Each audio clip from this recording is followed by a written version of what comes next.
আমি এখন দুটো পুত্র সন্তানের মা। এখন আমার ওপর এক দায়িত্ব চলে এসেছে। এখন শুধু আমার একটাই চেষ্টা, তাদেরকে স্নেহ, মায়া, মমতা দিয়ে গড়ে তোলা এবং মানুষের মতো মানুষ করে তোলা। সো হ্যালো ফ্রেন্ডস, আর একটি নিউ ভিডিওতে সবাইকে অনেক অনেক স্বাগত। আজকে আমি কিছু আমার প্রেগনেন্সি জার্নির ভিডিও আপনাদের সাথে তুলে ধরবো। প্রেগনেন্সি জার্নিটা কেমন আমার ছিল, আর সাথে হচ্ছে প্রেগনেন্সি জার্নির আগে যখন আমি কনসিভ করিনি তার আগে আমি কেমন আমার চিন্তা ভাবনা ধারা ছিল, সবটাই হচ্ছে এই ছোট্ট ব্লগের মাধ্যমে আপনাদের সাথে শেয়ার করব। হ্যাঁ, আমার বড় পাপা হয়েছে প্রায় আমার 10 বছর হয়ে গেল। পাপাটা আসার পরে আমার ভালোই সব রকমই চলছিল। তারপরে 10 বছর যখন ও কমপ্লিট হলো, তখন মনের মধ্যে আর একটা সন্তানের চিন্তা ভাবনা ছিল, যেটা কন্যা সন্তানই হোক কিংবা পুত্র সন্তানই হোক, যেই আসুক না কেন সুস্থভাবেই যেন আসুক, সেই মনস্কামনাই ছিল।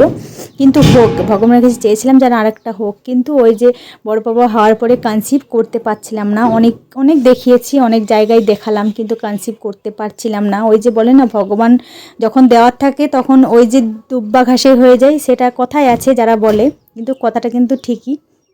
আমি এক জায়গায় মানত করেছিলাম, যেখানে বড় পাপা হয়েছিল সেখানে মানত করেছিলাম। আর আমাদের হচ্ছে শিব বাবার মন্দিরে, সেখানেও আমার মানত আছে। মানতের ফলই এই যে আমাদের ছোট পুত্র সন্তান এখন আমার এই যে ঘরে এসেছে।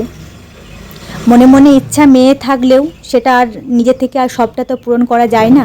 ভগবান যেটা দিয়েছে সেটা দুহাত ভরে নিয়েছি, আর সেটাকে এখন মেনে নিয়েছি। চেয়েছিলাম মেয়ে, দিয়েছে পুত্র সন্তান। যাই হোক, যেটা দিয়েছে সেটাকে এখন মেনে নিয়ে হাসি মুখে সংসার করছি।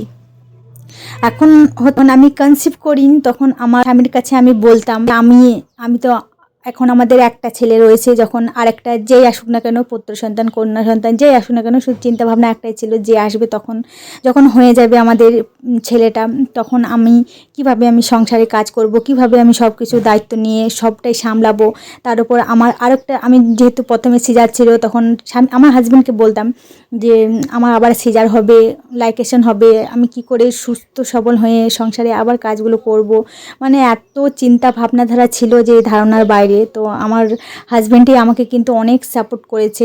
ও বলতো যে তুমি কিছু চিন্তা করো না, আমাদের যখন বেবি আসবে আমরা দুজনে মিলে সংসারটাকে সুন্দরভাবে গুছিয়ে বাগিয়ে কিন্তু রাখবো, আর তোমার হাতে হাতে সবটাই আমি কিন্তু হেল্প করব।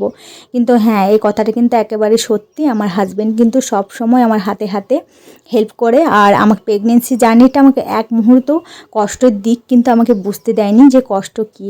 সংসারে যেমন কাজ করতে আমার অসুবিধা হতো, সেটা কিন্তু আমার হাজব্যান্ডও কাজে থেকে ডিউটি করার পরে ও সমস্ত হচ্ছে বাড়ির কাজও করতো। আমার শরীরের নানা দিক থেকে হচ্ছে অসুবিধা হতো, তখন ওই সবটা সামলাতো। যদিও বা আমার একটু খারাপ লাগতো যে হাজব্যান্ড করছে আমি বসে আছি, খারাপ লাগতো, কিন্তু আমার শারীরিক দিক থেকে তেমন পরিস্থিতি ছিল না যে হাজব্যান্ডকে আমি বলবো যে তুমি করো না, আমি করে দিই, একদম পরিস্থিতি ছিল না। যাই হোক, এখন সবটাই হচ্ছে, এখন এই যে আপনাদের কাছে এই যে আপনারা ডেলি লাইফস্টাইলে সব রুটিনে দেখতে পান আমি আমার ছোট্ট ছোট্ট দুই পুত্র সন্তানকে নিয়ে আমি কিভাবে সংসারে কাজবাজগুলো করি, সেগুলো সবটাই তো হচ্ছে মিনি ব্লগের মাধ্যমে আপনাদের সাথে শেয়ার করছি। ভগবান মাথার উপর আছে, সবটাই সব দিক সমান হয়ে যাবে, ভালো হয়ে যাবে সবটাই। তো এই যে ছোট্ট পাপাটাকে নিয়ে এখন এই যে বসিয়ে রেখেছি, এইভাবে কোনো দিন এভাবে বসিয়ে রাখি, তারপরে সংসারে কাজ করি। কোনো দিন ঘুম পাড়িয়ে দিই, তখন সংসারে কাজ করি। আবার হচ্ছে কোনো দিন আমার শাশুড়ি মা, কাকি শাশুড়িদের কাজ বাজ হয়ে গেলে তখন তারা নিয়ে যায়। এইভাবে কিন্তু আমার এই যে ছোট্ট পাপাটাকে লালন পালন করছি। যাই হোক, ভগবান আশীর্বাদে সবই ঠিক হয়ে যাবে, একদিন সবটাই ভালো হবে, এই বিশ্বাস নিয়ে এখন ওই যে এই যে সংসার করে যাচ্ছি। যাই হোক বন্ধুরা, ভিডিওটা কিন্তু এখানে এন্ড করছি। টাটা।